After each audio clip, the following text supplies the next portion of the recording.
Mari kita bersaat teduh.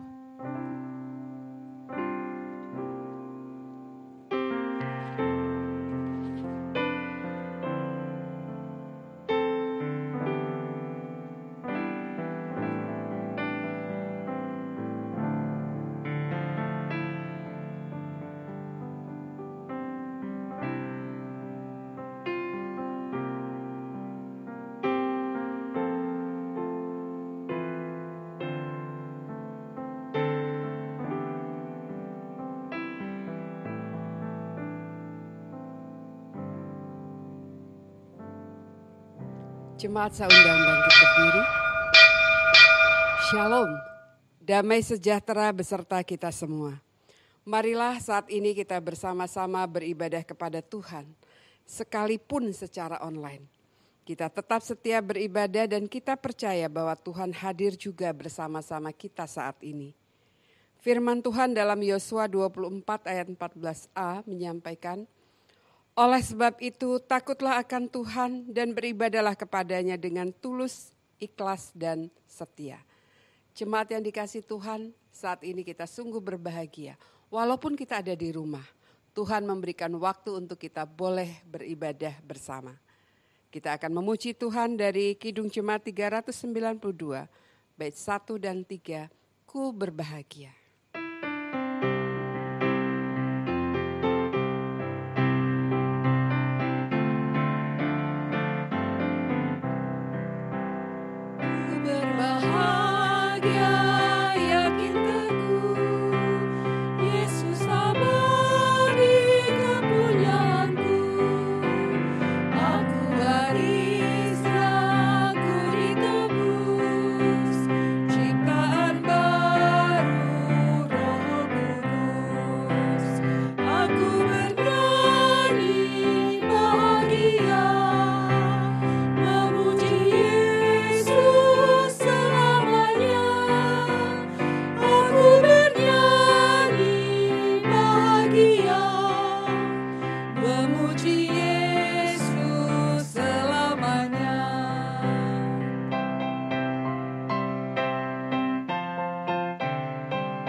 Serahkan diri penuh.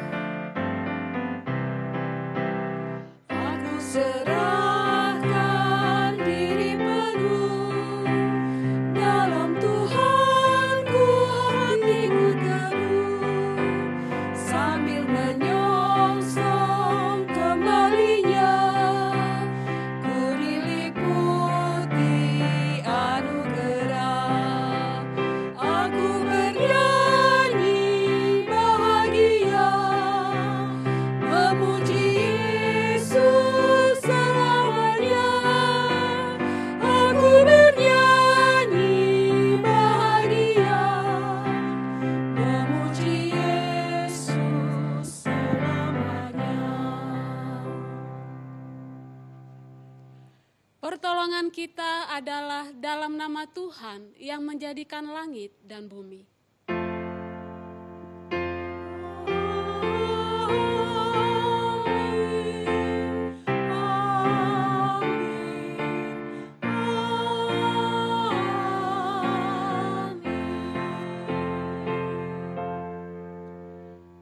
Kasih karunia dan damai sejahtera dari Allah Bapa kita dan dari Tuhan Yesus Kristus menyertai saudara sekalian.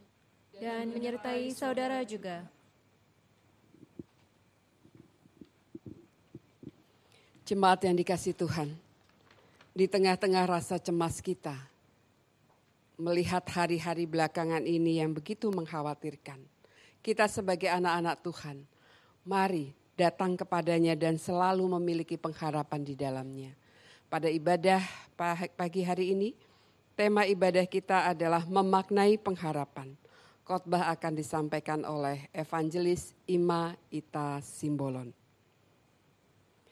Jemaat yang dikasihi Tuhan, dalam kesempatan ini kita diberikan waktu untuk mengakui dosa-dosa kita secara pribadi.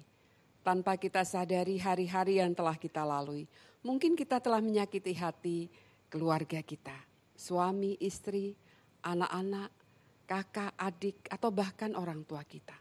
Dan mungkin kita telah menyakiti hati Tuhan atas perilaku, sikap, dan perbuatan kita. Untuk itu, mari secara pribadi saya memberikan waktu kepada jemaat untuk mengakui dosa secara pribadi. Dan nanti saya akan menutup dalam doa bersama. Mari kita mengakui dosa kita di hadapan Tuhan.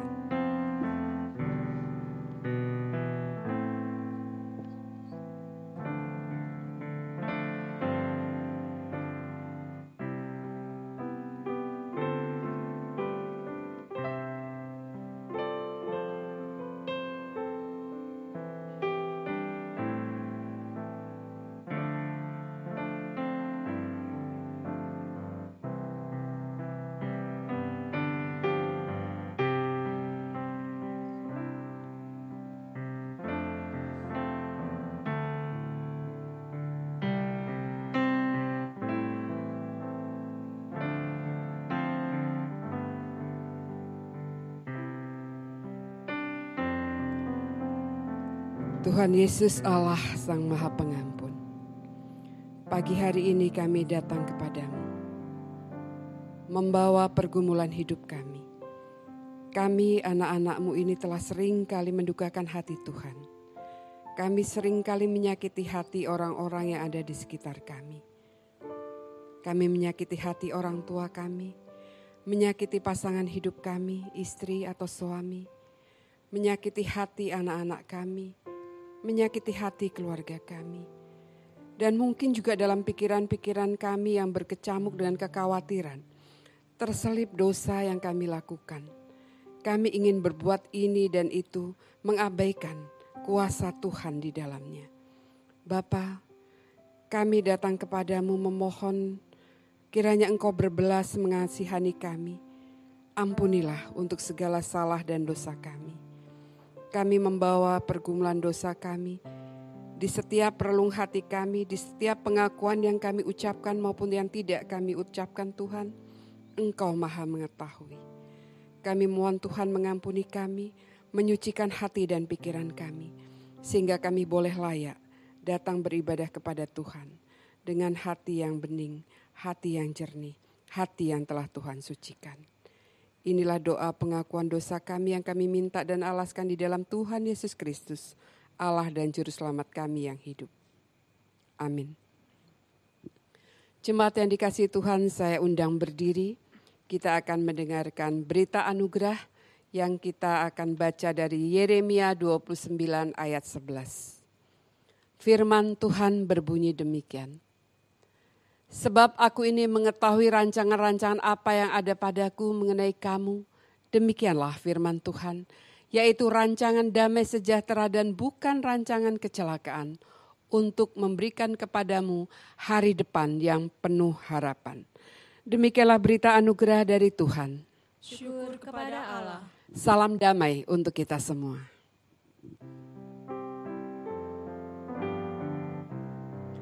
Jemaat, dipersilakan duduk. Kita akan membaca Mazmur bertanggapan pagi hari ini dari Mazmur 121. Kita akan membacakan bagian kita masing-masing. Aku melayangkan mataku ke gunung-gunung. Dari manakah akan datang pertolonganku? Pertolonganku ialah dari Tuhan, yang menjadikan langit dan bumi. Ia takkan membiarkan kakimu goyah. Penjagamu tidak akan terlelap. Sesungguhnya tidak terlelap dan tidak tertidur. Penjaga Israel. Tuhanlah penjagamu. Tuhanlah naunganmu di sebelah tangan kananmu. Matahari tidak menyakiti engkau pada waktu siang, atau bulan pada waktu malam. Tuhan akan menjaga engkau terhadap segala kecelakaan. Ia akan menjaga nyawamu. Tuhan akan menjaga keluar masukmu. Dari sekarang sampai selama-lamanya. Jemaat yang dikasihi Tuhan, itulah janji Tuhan kepada kita. Janji yang begitu indah karena Tuhan akan menjaga kita. Mari kita memuji Tuhan dari NKB 143, bait 1 dan 2, janji yang manis.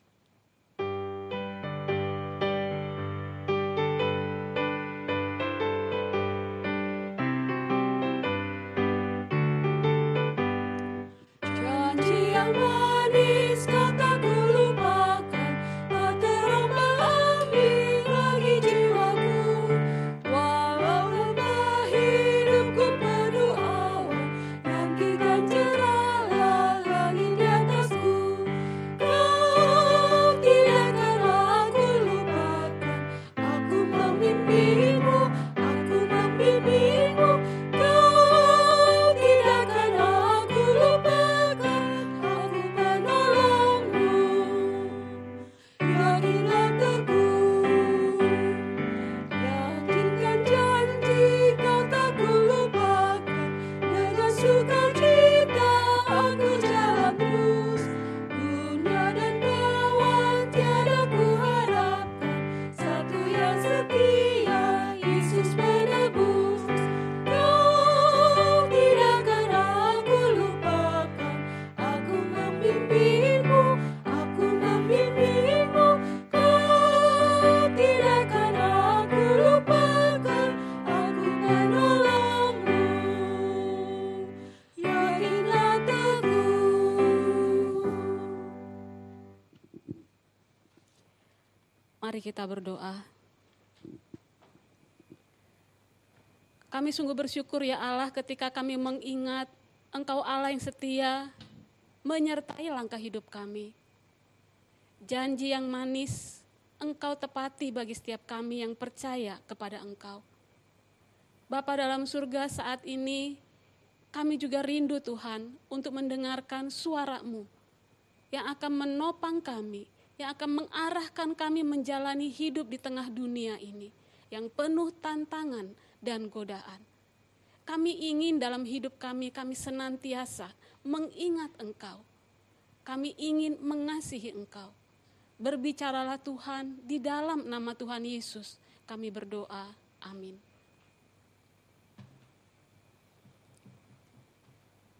Bapak Ibu Saudara, mari kita membuka Alkitab kita dari Injil Yohanes 11 ayat 1 hingga 45.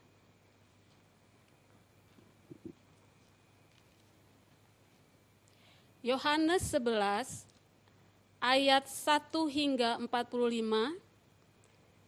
Saya mengajaknya kita membacanya secara bertanggapan. Dimulai saya ayat pertama, kemudian ayat kedua, demikian selanjutnya, dan ayat 45 kita membaca secara bersama-sama. Demikian firman Tuhan. Ada seorang yang sedang sakit namanya Lazarus. Ia tinggal di Betania, kampung Maria dan adiknya Marta. Maria ialah perempuan yang pernah meminyaki kaki Tuhan dengan minyak mur dan menyekanya dengan rambutnya. Dan Lazarus yang sakit itu adalah saudaranya. Kedua perempuan itu mengirim kabar kepada Yesus, Tuhan, dia yang Engkau kasihi sakit. Ketika Yesus mendengar kabar itu, ia berkata, penyakit itu tidak akan membawa kematian, tetapi akan menyatakan kemuliaan Allah, sebab oleh penyakit itu anak Allah akan dimuliakan. Yesus memang mengasihi Marta dan kakaknya dan Lazarus. Namun setelah didengarnya bahwa Lazarus sakit, ia sengaja tinggal 2 hari lagi di tempat di mana ia berada. Tetapi sesudah itu ia berkata kepada murid-muridnya, mari kita kembali lagi ke Yudea. Murid-murid itu berkata kepadanya, Rabi, baru-baru ini orang-orang Yahudi mencoba melempari engkau. Masih maukah engkau kembali ke sana? Jawab Yesus, bukankah ada 12 jam dalam satu hari? Siapa yang berjalan pada siang hari, kakinya tidak akan terantuk karena ia melihat terang dunia ini. Tetapi jikalau seorang berjalan pada malam hari, kakinya terantuk, karena terang tidak ada di dalam dirinya. Demikianlah perkataannya, dan sesudah itu ia berkata kepada mereka, Lazarus, saudara kita, telah tertidur, tetapi aku pergi ke sana untuk membangunkan dia dari tidurnya. Maka kata murid-murid itu kepadanya, Tuhan, jikalau ia tertidur, ia akan sembuh. Tetapi maksud Yesus ialah tertidur dalam arti mati, sedangkan sangka mereka Yesus berkata tentang tertidur dalam arti biasa. Karena itu, Yesus berkata dengan terus terang, Lazarus sudah mati. Tetapi syukurlah aku tidak hadir pada waktu itu, sebab demikian lebih baik bagimu supaya kamu dapat belajar percaya. Marilah kita pergi sekarang kepadanya. Lalu Thomas yang disebut Didimus berkata kepada teman-temannya, yaitu murid-murid yang lain, marilah kita pergi juga untuk mati bersama-sama dengan dia. Maka ketika Yesus tiba, didapatinya Lazarus telah 4 hari berbaring di dalam kubur. Betania terletak dekat Yerusalem, kira-kira 2 mil jauhnya. Dan di situ banyak orang Yahudi telah datang kepada Marta dan Maria untuk menghibur mereka berhubung dengan kematian saudaranya. Ketika Marta mendengar bahwa Yesus datang, ia pergi mendapatkannya, tetapi Maria tinggal di rumah. Maka kata Marta kepada Yesus, "Tuhan, sekiranya Engkau ada di sini, saudaraku pasti tidak mati." Tetapi sekarang pun aku tahu bahwa Allah akan memberikan kepadamu segala sesuatu yang engkau minta kepadanya. Kata Yesus kepada Marta, "Saudaramu akan bangkit." Kata Marta kepadanya, aku tahu bahwa ia akan bangkit pada waktu orang-orang bangkit pada akhir zaman. Jawab Yesus, "Akulah kebangkitan dan hidup. Barang siapa percaya kepadaku, ia akan hidup walaupun ia sudah mati. Dan setiap orang yang hidup dan yang percaya kepadaku tidak akan mati selama-lamanya. Percayakah engkau akan hal ini?" Jawab Marta, "Ya Tuhan, aku percaya bahwa Engkaulah Mesias, Anak Allah, Dia yang akan datang ke dalam dunia." Dan sesudah berkata demikian, ia pergi memanggil saudaranya Maria dan berbisik kepadanya, "Guru ada di sana dan ia memanggil engkau." Mendengar itu, Maria segera bangkit lalu pergi mendapatkan Yesus. Tetapi waktu itu Yesus belum sampai ke dalam kampung itu. Ia masih berada di tempat Maria menjumpai dia. Ketika orang-orang Yahudi yang bersama-sama dengan Maria di rumah itu untuk menghiburnya melihat bahwa Maria segera bangkit dan pergi keluar, mereka mengikutinya karena mereka menyangka bahwa ia pergi ke kubur untuk meratap di situ. Setibanya Maria di tempat Yesus berada dan melihat dia, tersungkurlah ia di depan kakinya dan berkata kepadanya, "Tuhan, sekiranya engkau ada di sini, saudaraku pasti tidak mati." Ketika Yesus melihat Maria menangis dan juga orang-orang Yahudi yang datang bersama-sama dia, maka masyurlah hatinya. Ia sangat terharu dan berkata, "Di manakah dia kamu baringkan?" Jawab mereka, "Tuhan, marilah dan lihatlah." Maka menangislah Yesus. Kata orang-orang Yahudi, "Lihatlah betapa kasihnya kepadanya." Tetapi beberapa orang di antaranya berkata, "Ia yang memelekkan mata orang buta, tidak sanggupkah ia bertindak sehingga orang ini tidak mati?" Maka masuklah pula hati Yesus. Lalu ia pergi ke kubur itu. Kubur itu adalah sebuah gua yang ditutup dengan batu. Kata Yesus, "Angkat batu itu." Marta, saudara orang yang meninggal itu, berkata kepada Yesus, "Tuhan, ia sudah berbau sebab sudah 4 hari ia mati." Jawab Yesus, "Bukankah sudah kukatakan kepadamu, jikalau engkau percaya, engkau akan melihat kemuliaan Allah?" Maka mereka mengangkat batu itu, lalu Yesus menengadah ke atas dan berkata, "Bapa, aku mengucap syukur kepadamu karena engkau telah mendengarkan aku. Aku tahu bahwa engkau selalu mendengarkan aku, tetapi oleh karena orang banyak yang berdiri di sini mengelilingi aku mengatakannya, supaya mereka percaya bahwa engkaulah yang telah mengutus aku."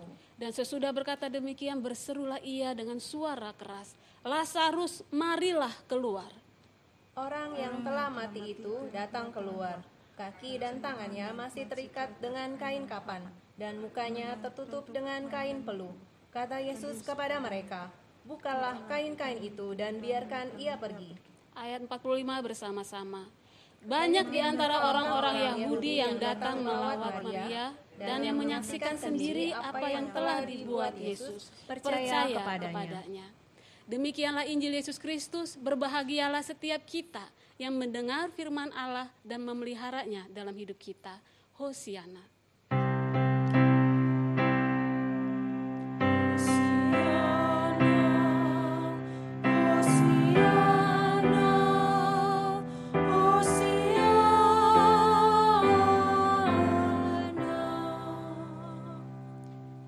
Selamat pagi Bapak Ibu Saudara. Shalom. Apa kabar hari ini? Ibu Santi, Pak Petrus, Apau, Lose Melani. Puji Tuhan, kiranya Shalom, damai sejahtera Allah menaungi hati dan pikiran kita, sehingga di masa-masa sulit seperti sekarang ini pun kita tetap dapat tenang dan percaya kepada Yesus. Amin. Bapak Ibu Saudara, ini adalah kebaktian umum yang kedua kalinya kita lakukan secara online. Ada sedihnya memang, karena untuk sementara waktu kita tidak bisa bertatap muka secara langsung. Kita tidak bisa berjabat tangan hangat. Kita tidak bisa berpelukan mesra, cipika-cipiki.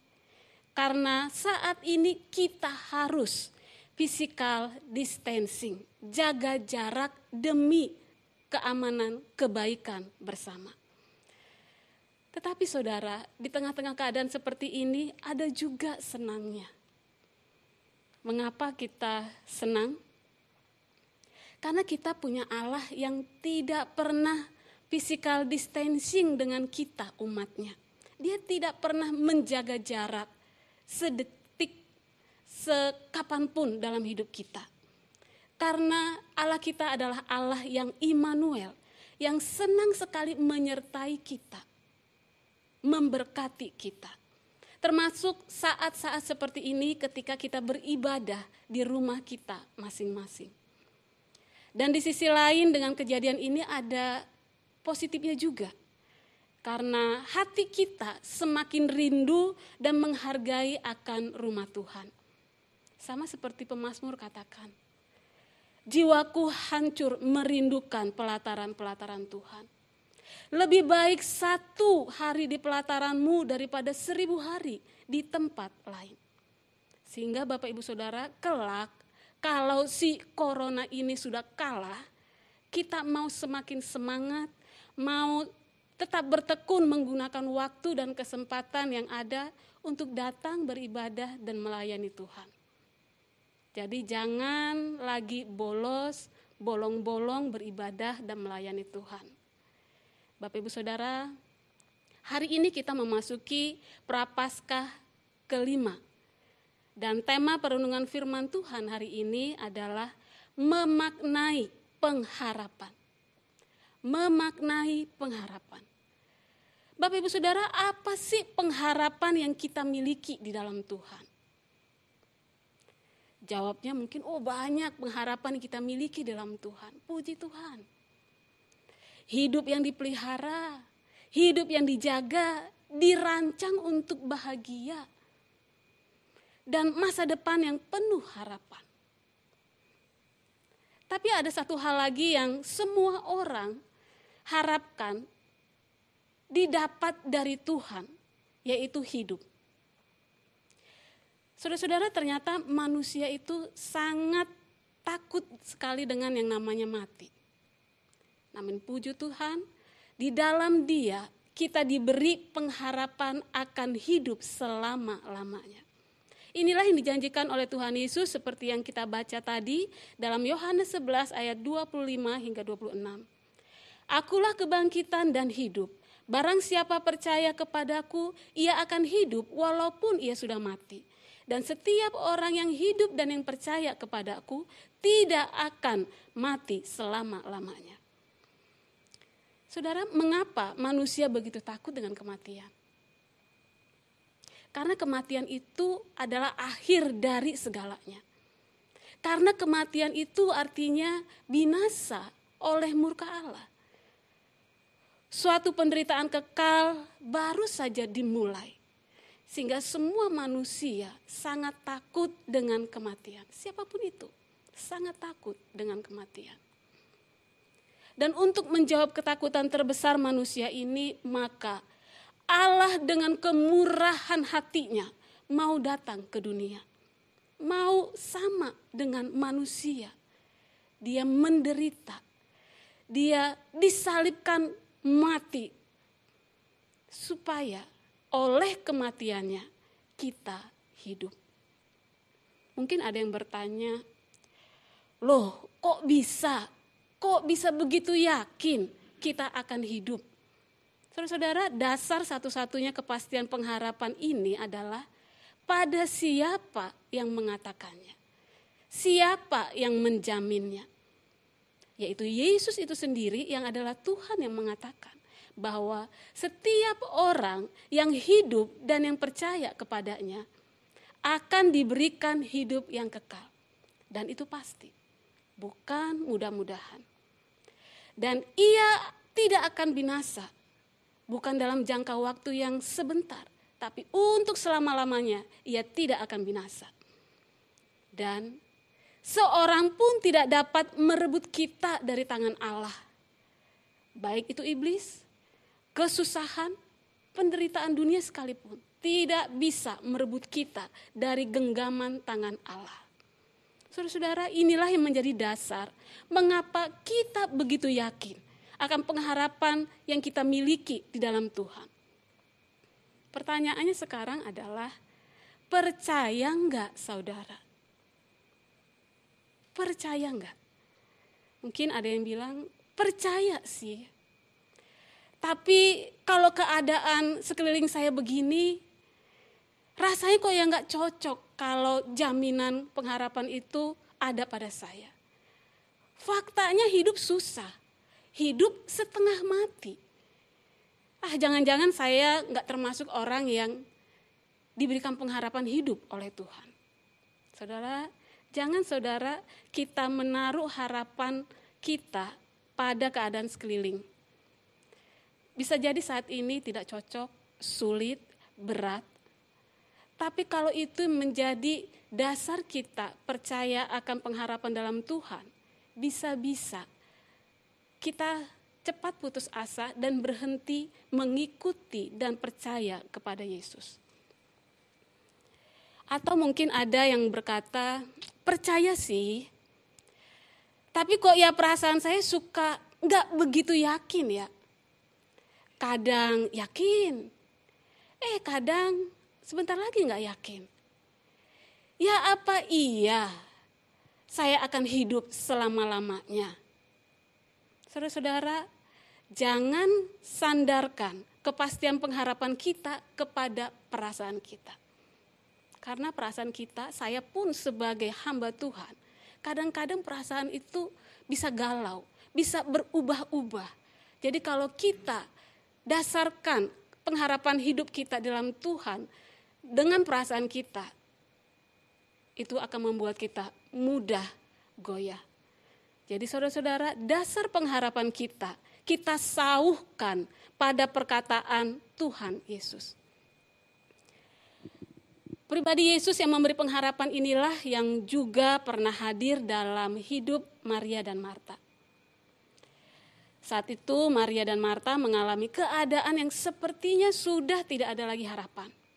Dunia sudah selesai. Duka yang sangat mereka alami saat itu karena saudara laki-laki mereka, Lazarus, mati. Lazarus sudah mati dan benar-benar mati. Bukan pingsan, bukan mati suri. Atau bukan lagi ngeprank seperti saat ini yang sering terjadi. Lazarus benar-benar mati dan 4 hari dikatakan dia sudah mati dan sudah dikuburkan. Benar-benar tidak ada lagi harapan bagi Maria dan Marta. Lazarus, saudara laki-laki mereka yang mereka kasihi, kini sudah mati. Meski mereka tahu bahwa Yesus pun mengasihi, termasuk Lazarus dikasih oleh Tuhan. Namun kini faktanya apa? Mana bukti kasih Yesus itu? Toh kasih Yesus tidak bisa memberi lebih. Lazarus tetap saja mati. Sudah tidak ada harapan lagi. Ini sama seperti kata orang-orang Yahudi yang saat itu hadir untuk melayat. Di ayat 37 dikatakan, ia memelekkan mata orang buta. Tidak sanggupkah dia bertindak sehingga orang ini tidak mati? Mana tindakanmu Yesus? Mana? Mungkin perasaan seperti ini pernah kita alami kepada Yesus. Tuhan, mana pertolonganmu? Katanya engkau Tuhan yang baik. Engkau Tuhan yang hebat, tapi mengapa sekarang keadaan saya seperti ini? Tuhan, orang lain Engkau sembuhkan. Tuhan, kenapa aku tidak Engkau sembuhkan, tidak Engkau tolong? Apakah Engkau benar-benar ada? Apakah Engkau benar-benar sayang padaku dan berkuasa menolong aku? Dan saudara mulai ragu lagi, mulai bimbang untuk terus percaya kepada Yesus dan berserah. Tahu Tuhan sayang, tapi rasanya Tuhan tidak bisa lakukan lebih. Tapi tunggu saudara, kisah ini belum selesai. Kita tahu bersama, setelah itu Yesus menangis dan masyulah hatinya, lalu pergi ke kubur Lazarus.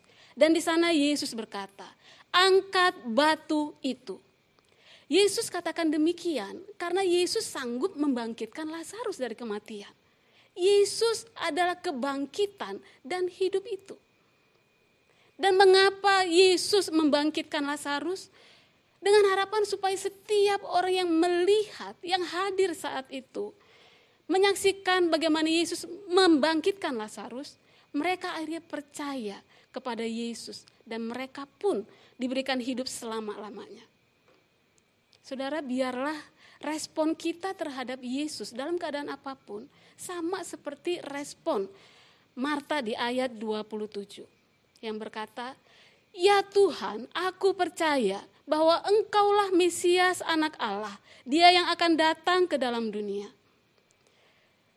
Kuasa Allah adalah kuasa yang membangkitkan, kuasa yang menghidupkan. Dan untuk itulah Dia rela datang ke dunia ini untuk mengorbankan dirinya di atas kayu salib yang hina.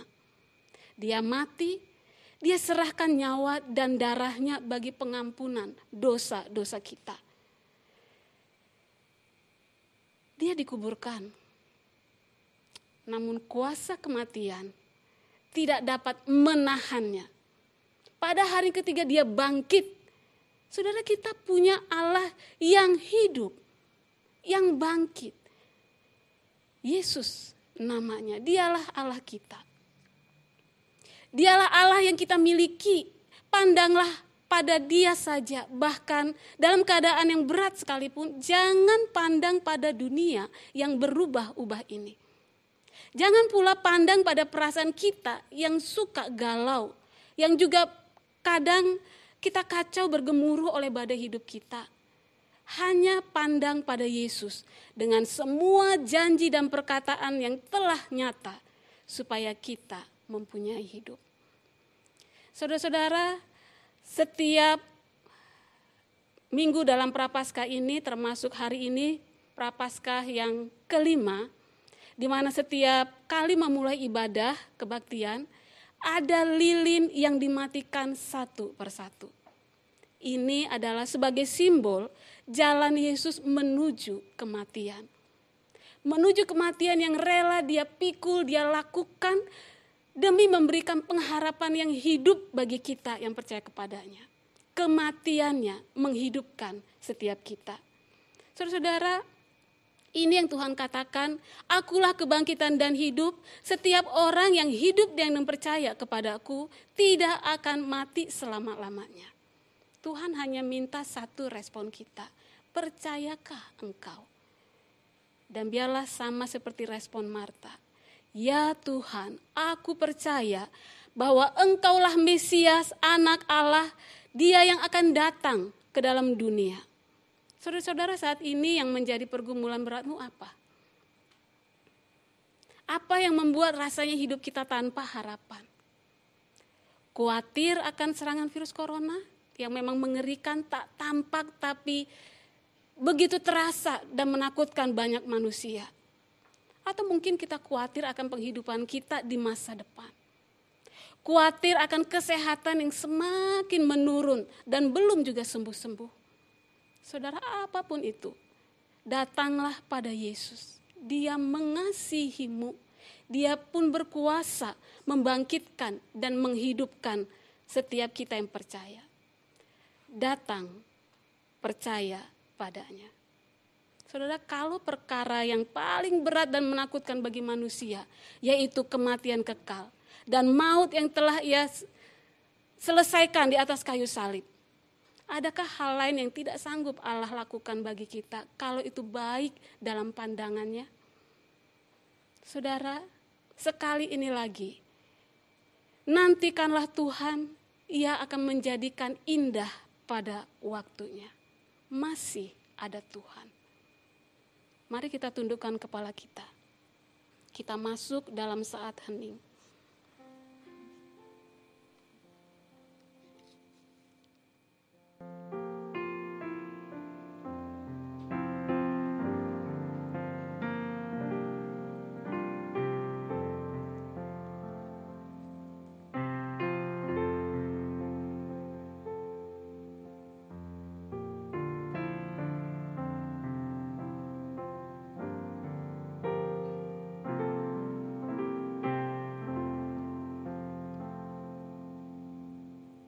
Amin.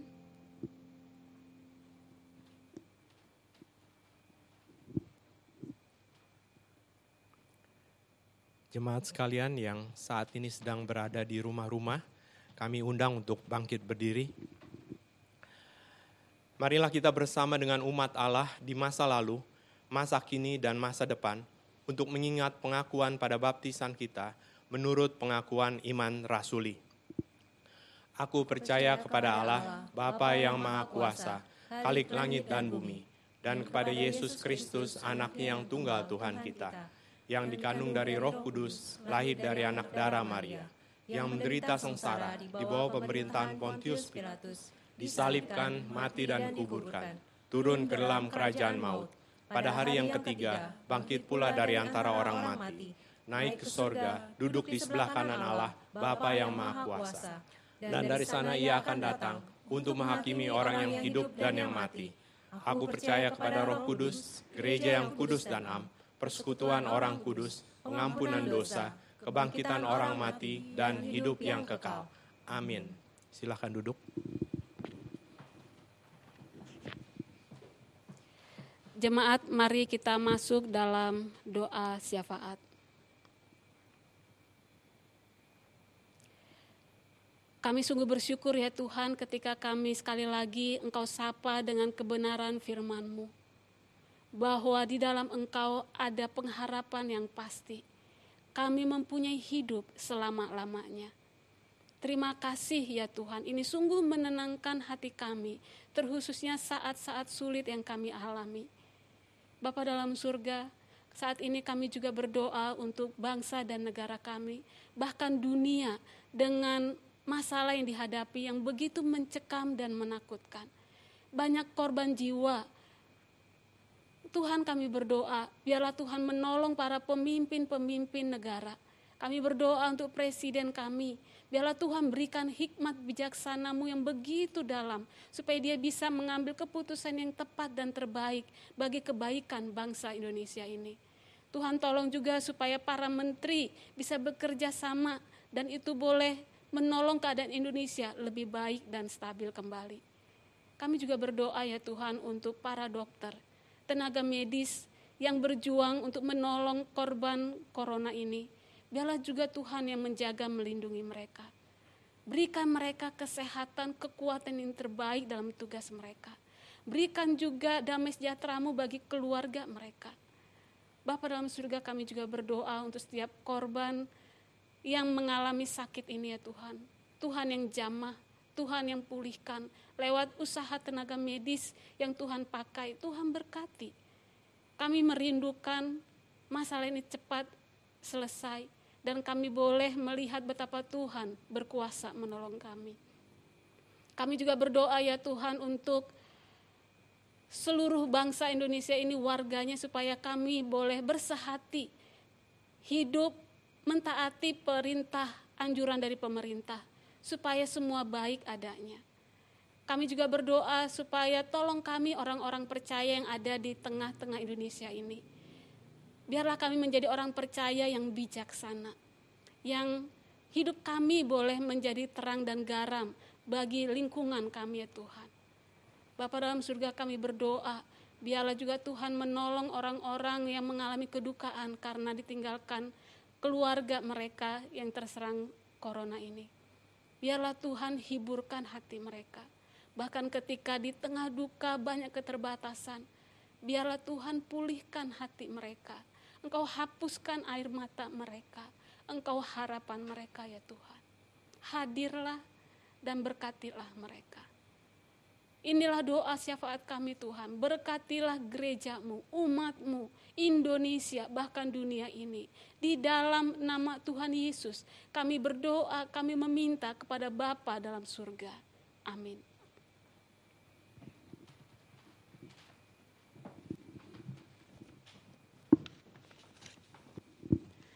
Jemaat yang dikasihi Tuhan, kini kita memasuki pelayanan persembahan.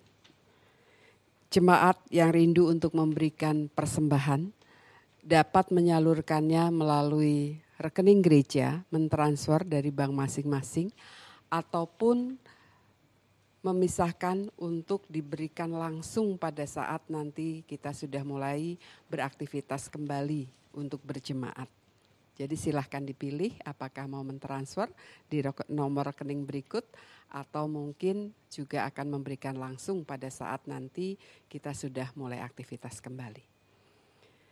Jemaat yang berbahagia, firman Tuhan yang mendasari persembahan kita pada pagi hari ini adalah dari Matius 6 ayat 33 sampai dengan 34 yang berbunyi demikian. Tetapi carilah dahulu kerajaan Allah dan kebenarannya, maka semuanya itu akan ditambahkan kepadamu.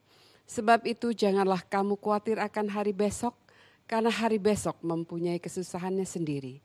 Kesusahan sehari cukuplah untuk sehari. Kita akan memberikan persembahan syukur kita dan memuji Tuhan. Bawa persembahan bait pertama saja. Saya undang jemaat berdiri.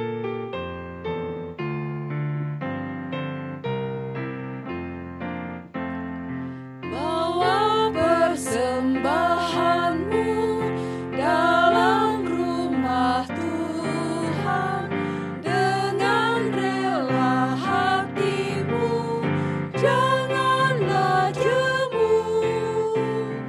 Bawa persembahanmu, bawa dengan suka.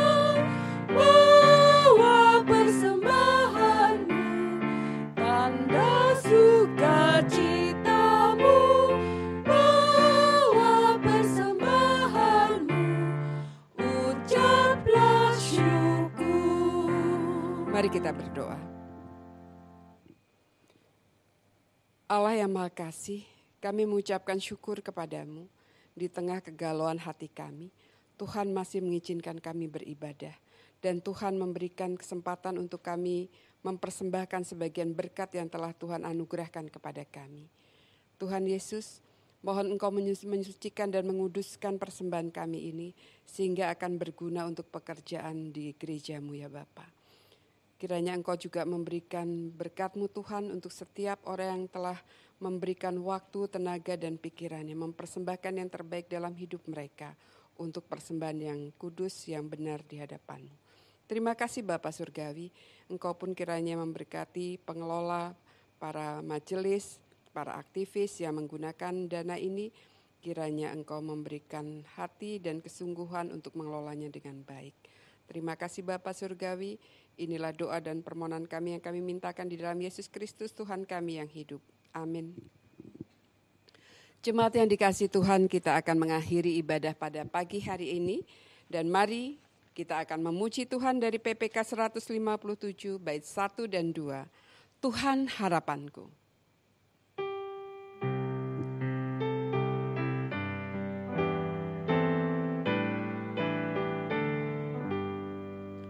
Tuhan suci benar harapanku, suara-Mu ku dengar lembut merdu.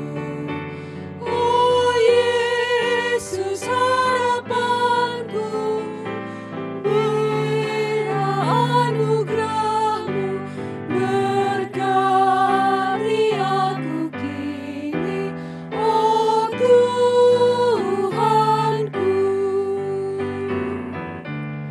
Tuhan setia megah harapanku.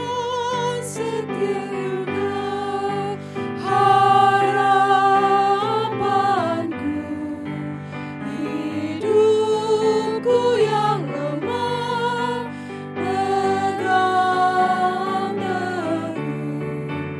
Oh Yesus harapanku, berilah anugerah-Mu, berkati aku kini, oh Tuhanku.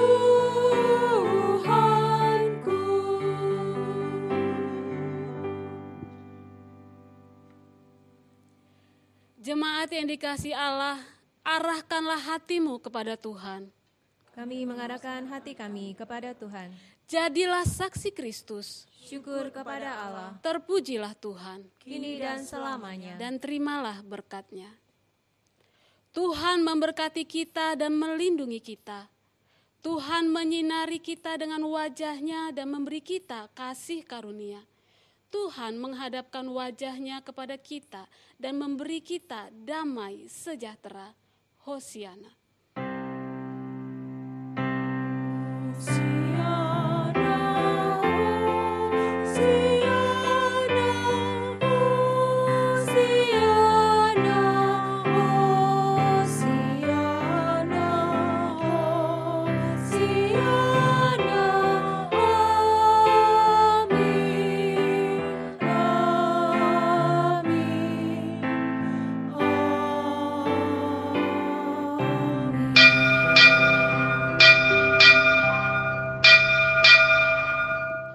Ibadah selesai, jemaat dipersilakan bersaat teduh.